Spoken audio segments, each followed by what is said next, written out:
Sa ating unang balita, napuna ng mga netizen si Daniel Padilla sa kanyang bagong show na incognito na super kapal ng foundation na akala mo ay attend sa Foundation Day.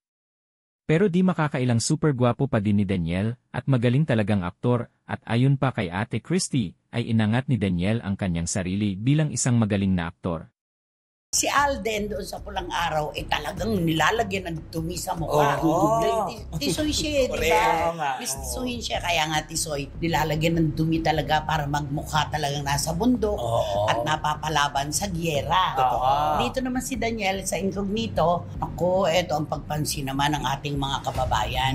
Medyo makapal ang kanyang make-up. Naturing ang malapit sa dagat at sa dagat siya talaga na dapat ay pawis-pawisan na. True. Tas ang buhok nagugulo dapat. Hindi. Sana concealer na lang kasi gwapo na talaga siya. Ako nga, kahit walang concealer, gwapo talaga yan. Napakagwapo ni Daniel Padilla at magaling din ang kanyang acting, di ba? In fairness. Pero yun nga yung pagpansin nga talaga na makapal po yung kanyang pundasyon.